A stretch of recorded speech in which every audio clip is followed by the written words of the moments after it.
कहानी की शुरुआत स्कॉटलैंड के हाईलैंड को दिखाते हुए होती है, जहाँ पर जिमी नाम का एक बच्चा और उसके साथ और कई सारे बच्चे एक रूम में बैठे हुए टीवी देख रहे थे। तभी अचानक से तेज सायरन बजने लगते हैं। तभी जिमी की माँ एक बच्चे को लेकर अंदर आती है। वो बच्चों से कहती है कि कोई भी यहाँ से हिलना मत। उसके बाद वो दरवाजा बंद करके यहाँ से चली गई। थोड़ी ही देर बाद बाहर से खौफनाक आवाजें आने लगी और ये सुनकर सभी बच्चे डर के मारे कांपने लगे। जिमी डरता हुआ दरवाजे के पास जाता है और अपने फादर को आवाज लगाने लगा, लेकिन अगले ही पल एक झटके के साथ दरवाजा टूट गया और बाहर से इन्फेक्टेड ज़ॉम्बी अंदर आकर सभी बच्चों पर हमला कर दिए। वो इन सभी बच्चों को खाने लगे, लेकिन जिमी जो कि दरवाजे के पीछे छिपा हुआ था वो बच जाता है। वो बाहर निकल जाता है और वो वहाँ अपनी माँ को देखता है, जिस पर कि एक ज़ॉम्बी अटैक करके उसे भी मार देता है। वो घर के अंदर रोता रहता है और देखता है कि उसके सभी रिलेटिव्स एक एक करके ज़ॉम्बी बनते जा रहे हैं, लेकिन किसी तरह से वो घर से निकलने में कामयाब हो गया। और बाहर का नजारा तो और भी खौफनाक था। चारों तरफ इन्फेक्टेड लोग ही फैले पड़े थे। जिमी को जल्दी से याद आया कि उसके फादर चर्च में है, इसलिए वो जल्दी से चर्च में चला गया। यहाँ पहुंचकर जिमी को एक और झटका लगता है। जिमी का पापा जो कि एक फादर था, वो ये मान चुका था कि इन्फेक्टेड लोग कोई बुराई नहीं है, बल्कि इन्हें गॉड ने भेजा है, उनका न्याय है ये। इसके बाद वो जिमी को अपना लॉकेट देता है और कहता है कि गॉड पर विश्वास बनाए रखना, तभी इन्फेक्टेड लोग अंदर घुस आए। और ये देखकर जिमी डर के मारे एक कोने में छिप जाता है, लेकिन जिमी के फादर वहीं पर रुक जाते हैं और सभी इन्फेक्टेड उस पर टूट पड़ते हैं और उसे भी अपने जैसा ज़ॉम्बी बना दिया। ये सारी तबाही रेज वायरस की वजह से हुई थी।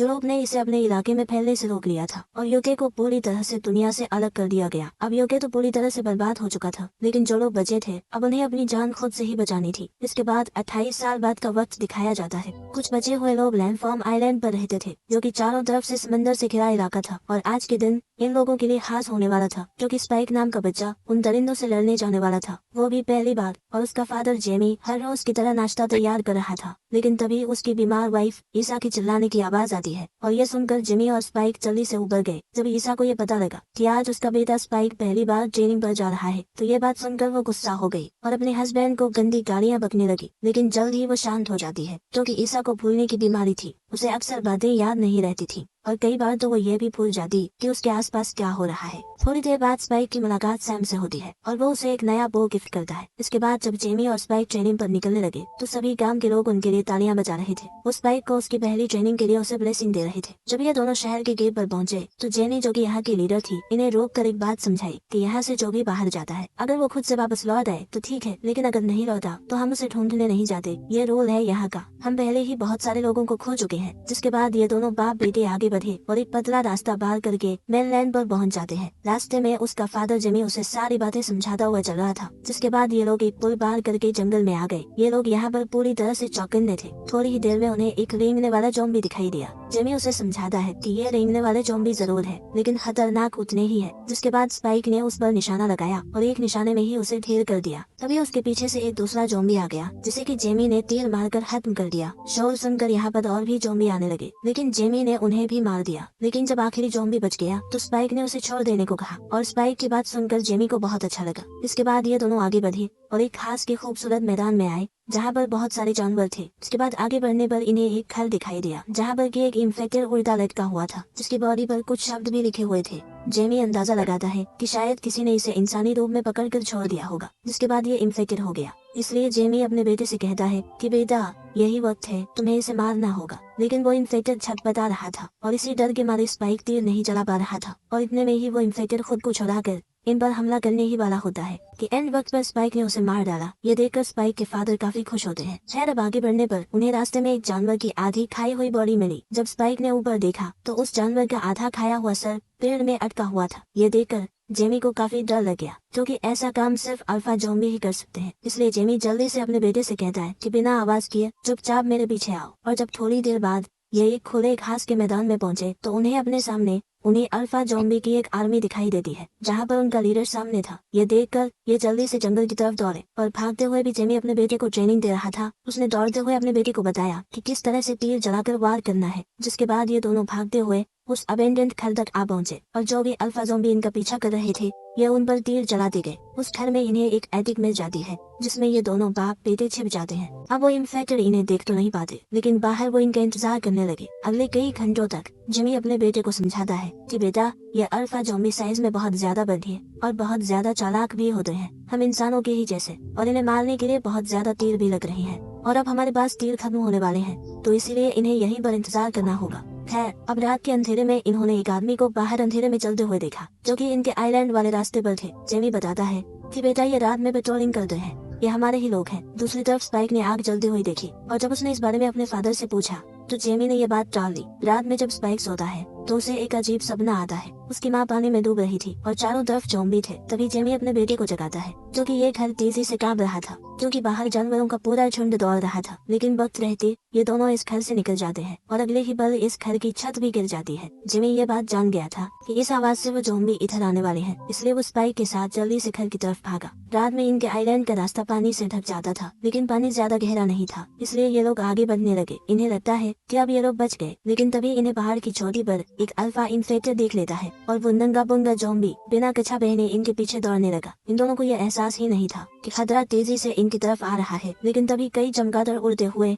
इनकी तरफ दौड़ने लगते हैं। यह देखकर इन्हें खतरे का एहसास हो गया। जब ये पीछे मुड़कर देखते हैं तो वो अल्फा तेजी से इनकी तरफ दौड़ता हुआ आ रहा था। ये बिना वक्त गवाए तेजी से दौड़ने लगे, लेकिन भागते हुए स्पाइक एक गड्ढे में गिर गया। जेमी जल्दी से अपने बेटे को संभालता है और फिर से दौड़ने लगा और साथ ही चीख भी रहा था कि जल्दी से दरवाजा खोलो। जेमी की आवाज सुनकर गार्ड्स भी जल्दी से लाइट ऑन कर लेता है। अब आइलैंड के लोग भी उस अल्फा ज़ॉम्बी को देख लेते हैं और जल्दी से उस पर तीर चलाते हैं। इन तीरों से वो थोड़ा लड़खड़ा तो जाता है, लेकिन बेशुमार ताकत के चलते वो फिर से उठकर इनका पीछा करने लगा। लेकिन इस बार एक बड़ा आग में डूबा हुआ तीर उस पर चलाते हैं जिससे वो सीधा नीचे गिर पड़ा। अब स्पाइक और जेमी जल्दी से भागते हुए जैसे तैसे गेट तक पहुंच जाते हैं। अब जेमी पहले दरवाजा ना खोलकर अच्छे से उनकी आंखें चेक करती है कि कहीं वो इन्फेक्टेड तो नहीं है, और पूरा इंश्योर करने के बाद कि वो इन्फेक्टेड नहीं है उसने गेट खोल दिया। अब इनकी इसी जीत पर उस रात उस आइलैंड पर जश्न मनाया जाता है कि किस तरह से कितनी बहादुरी से स्पाइक ने उन ज़ॉम्बी का सामना किया है। स्पाइक को बहुत ज्यादा तारीफें मिल रही थी, लेकिन वो इतनी भीड़ और शोर से परेशान होकर वहाँ से बाहर चला गया और वहाँ जाकर स्पाइक को जो बियर पिलाई जा रही थी उसकी उल्टी कर दी। और यहाँ पर वो देखता है कि उसका फादर किसी और लड़की के साथ वो सब कर रहा है जो उसे उसकी माँ के साथ करना चाहिए। यह देखकर स्पाइक का दिल टूट गया। वो चुपचाप अपने घर लौट आया जहाँ पर सैम उसकी माँ की देखभाल कर रहा था। स्पाइक उसे पूरी कहानी बताता है और उस आग के बारे में पूछता है जो इसने जंगल में देखी थी, और सैम उसे सच बता देता है कि वह डॉक्टर गिल्सन होगा। अगली सुबह स्पाइक की माँ ईसा उठी और सर में दर्द की दवाई मांगी, लेकिन स्पाइक ये नहीं जानता था कि दवाई कहाँ है। तभी जेमी कमरे में आया, लेकिन स्पाइक उसे देखना तक नहीं चाहता था, इसलिए वो चुपचाप वहाँ से बाहर चला गया। थोड़ी देर बाद स्पाइक ने हिम्मत जुटाकर जेमी से पूछा कि आखिर इतने वक्त से तुमने मेरी माँ को डॉक्टर गिल्सन को क्यों नहीं दिखाया। जिस पर वो कहता है कि डॉक्टर गिल्सन पागल है। फिर वो अपने साथ हुई 15 साल पहले की एक घटना अपने बेटे को बताता है। जब वो कुछ खोजी दल के साथ वहाँ गया था, वहाँ हजारों लाशें एक सीध में सजाई गई थी जिनके बीच में एक बड़ी आग जल रही थी। तभी डॉक्टर गिल्सन वहाँ पर आता है और उन लाशों को आग में डालने लगा। साथ ही उसने दूर से हमारी तरफ इशारा भी किया, लेकिन वो नजारा इतना डरावना था कि हम सब वहाँ से डर के भाग गए। लेकिन ये सब सुनने के बाद भी स्पाइक उससे कहता है कि चाहे डॉक्टर गिल्सन कितना भी पागल ही क्यों ना हो, तुम समझते क्यों नहीं। मेरी माँ को उसकी जरूरत है, क्योंकि मैं जानता हूँ डैड तुम कुछ नहीं करोगे, क्योंकि तुम्हारा अफेयर उस दूसरी लड़की के साथ है। ये सुनते ही जेमी ने उसे जोर से थप्पड़ मारा, लेकिन बाद में उसे पछतावा भी होता है। इसीलिए स्पाइक बिना कुछ बोले सीधा ऊपर चला गया और अपनी माँ के पास चुपचाप बैठ गया। जब उसका फादर ऊपर गया तो स्पाइक ने चाकू निकाल लिया और कहा कि चले जाओ यहाँ से। हालांकि जेमी अपने बेटे से आसानी से चाकू ले लेता है, लेकिन मामला ज्यादा न बिगड़े और उसका बेटा नाराज न हो, उसने चाकू उसे वापस कर दिया, जिसके बाद वो यहाँ से चला गया। अब स्पाइक अपनी माँ को यहाँ से ले जाना चाहता था, इसीलिए उसने अनाज के गोदाम में आग लगा दी और फिर गेट वाले गार्ड्स के पास जाकर कहा कि वहाँ पर आग लगी है, तुम्हारी जरूरत है, बुला रहे हैं तुम्हें। और जब सभी गार्ड चले गए तो स्पाइक अपनी माँ ईसा को लेकर वहाँ से बाहर निकल गया, क्योंकि वो उसे डॉक्टर गिल्सन के पास ले जाना चाहता था। जब ईसा को यह समझ आया कि ये लोग मेनलैंड तक आ गए हैं तो वो घबरा गई, इसीलिए वो जेमी और अपने हस्बैंड को पुकारने लगी, लेकिन स्पाइक उसे समझाकर शांत कर देता है। खैर अब रात में ये एक अबंडेंट जगह पर पहुंच जाते हैं और यहीं रुकने के बारे में सोचा। वो अपनी माँ से कहता है कि मैं पहरा देता हूँ, आप सो जाइए माँ। लेकिन थोड़ी देर बाद स्पाइक को भी पहरा देते वक्त नींद आ गई। उसी वक्त रेंगने वाला एक इन्फेक्टेड यहाँ तक आ जाता है और स्पाइक के जूतों को चबाने लगा, लेकिन जब ज़ॉम्बी को समझ आया कि ये कीड़े नहीं है तो वो धीरे धीरे आगे बढ़ने लगा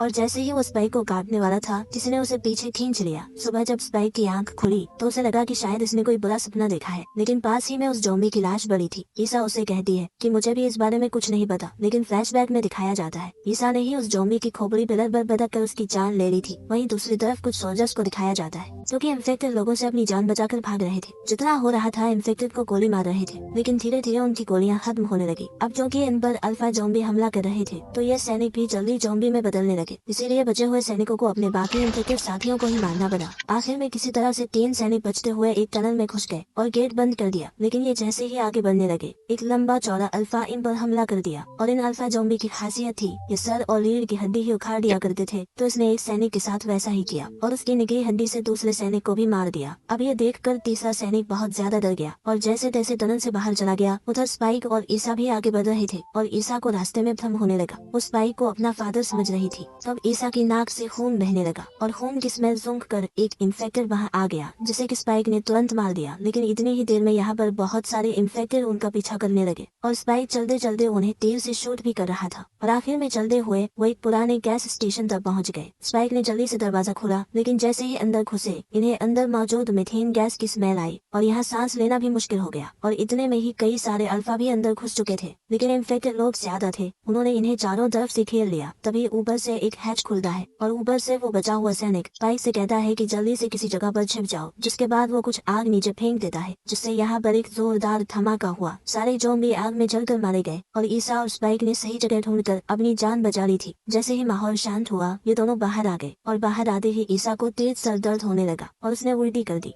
तभी यहाँ पर एरिक आकर स्पाइक से आगे का रास्ता पता करता है, लेकिन स्पाइक उसे अपनी मदद करवाना चाहता था, इसीलिए वो इन्हें कुछ नहीं बताता। और अब इसीलिए बेचारा एरिक स्पाइक की माँ को अपनी पीठ पर लाद कर आगे का सफर तय करने लगा। अब कुछ दूर आगे चलने पर इन्होंने एक जगह पर आराम किया और एरिक अपने फोन पर सिग्नल चेक करने की कोशिश करता है, लेकिन नेटवर्क था नहीं। स्पाइक ने पहले कभी फोन नहीं देखा था, तो एरिक उसे बताता है कि है तो ये काफी काम की चीज, लेकिन फिलहाल एक डिब्बा है। और एरिक ने यहाँ पर उसे अपनी गर्लफ्रेंड की फोटो भी दिखाई। इतने में ही फोन की बैटरी भी खत्म हो गई और एरिक ने फोन फेंक दिया। इसके बाद ये तीनों आगे बढ़ने लगे। रास्ते में ईसा को कुछ आवाज सुनाई देती है और वो अकेले ही आगे बढ़ने लगी। कुछ दूर आगे जाने पर उसे एक पुरानी ट्रेन दिखाई दी, जिसके अंदर से कुछ आवाज आ रही थी। और जब ये अंदर जाकर चेक करती है तो वहाँ पर एक अल्फा ज़ॉम्बी औरत एक बच्चे को जन्म दे रही थी। शुरुआत में वो ज़ॉम्बी गुस्से में थी, लेकिन ईशा ने उसे ऐसा दिखाया जैसे ये उसकी मदद करना चाहती है। जिसके बाद ये उसकी मदद करने लगी। थोड़ी देर बाद एरिक और स्पाइक भी यहाँ पहुँच गए और ईशा ने स्पाइक से बच्चे की नाल काटने को कहा और फिर बच्चे को पानी से साफ किया। लेकिन तभी उस ज़ॉम्बी महिला को होश आ जाता है और इन पर हमला ही करने वाली थी कि एरिक ने उसे शूट करके खत्म कर दिया। उसके बाद एरिक बच्चे को भी मारने को कहता है कि ये इन्फेक्टेड हो सकता है, लेकिन ईशा और स्पाइक ने रोक लिया कि ये देखो एकदम ठीक है। इतने में ही एक खौफनाक ज़ॉम्बी का हाथ नीचे आया और एरिक को ऊपर खींच लिया और थोड़ी देर बाद वो इन्फेक्टेड ज़ॉम्बी एरिक का सर लेकर नीचे कूदा। और ये कोई आम ज़ॉम्बी नहीं था, इन सभी अल्फा ज़ॉम्बी का राजा इनका नेता था।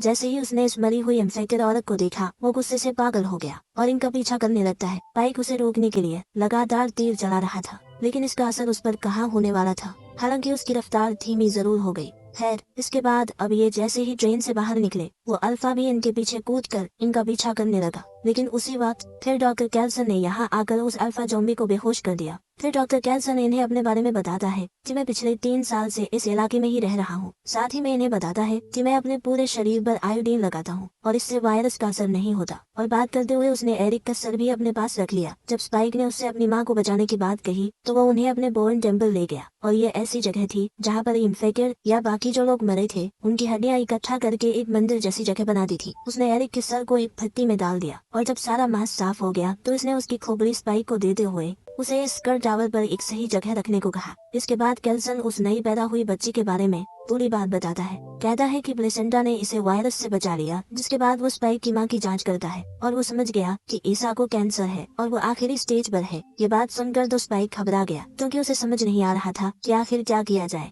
ईसा उसे शांत करते हुए कहती है कि बेटा, मैं जानती थी कि मेरे साथ कुछ गलत हो रहा है, लेकिन वो यकीन नहीं कर पा रही थी। जिसके बाद वो स्पाइक की आंखें दूसरी ओर करते हुए कैल्सन को इशारा करती है कि वो तैयार है। वो अब और दर्द सहना नहीं चाहती। यहाँ पर कैल्सन उसे ये समझाता है कि देखो, हमें ये याद रखना चाहिए कि इंसान को एक दिन मरना है, प्यार के साथ और एक सही जगह सही वक्त पर। इसके बाद वो उस बच्चे को स्पाइक को देती है और फिर डॉक्टर कैल्सन के साथ जंगल की ओर चली गई, जहाँ पर डॉक्टर कैल्सन उसे हमेशा के लिए उसके दर्द से आजाद कर देता है और स्पाइक यहाँ बैठा हुआ अपनी माँ के साथ बिताए खूबसूरत लम्हों को याद करता रहा। थोड़ी देर बाद कैल्सन स्पाइक की माँ की खोपड़ी लेकर वापस आया और स्पाइक को देते हुए कहा कि ये लो, इन्हें सही जगह दो। जिसके बाद स्पाइक ने अपनी माँ की खोपड़ी को उस टावर के सबसे ऊपर रख दिया। लेकिन इतने में ही उस अल्फा को होश आ गया और वो इन तक पहुँच गया। जिसके बाद कैल्सन और स्पाइक जल्दी से एक जमीन में बने बंकर में छिप गए। लेकिन अल्फा उन्हें ढूंढ लेता है और ढक्कन हटाने की कोशिश करता है, लेकिन वो उसे हिला भी नहीं पाया और चुपचाप चला गया। इन्हें लगा कि अब हम सेफ है, लेकिन तभी अल्फा ने लकड़ी तोड़कर अपना हाथ अंदर घुसा दिया और कैल्सन को पकड़ लिया और वो डॉक्टर कैल्सन का सर उखाड़ने ही वाला था कि स्पाइक ने डॉक्टर कैल्सन की वो नींद की सुई निकालकर उस ज़ॉम्बी के हाथ पर लगा दी, जिसके बाद वो ज़ॉम्बी फिर से बेहोश हो गया। और इसके बाद स्पाइक उस बच्चे को लेकर अपने उस आइलैंड की तरफ निकल पड़ा। उसने उस बच्चे का नाम ईशा रखा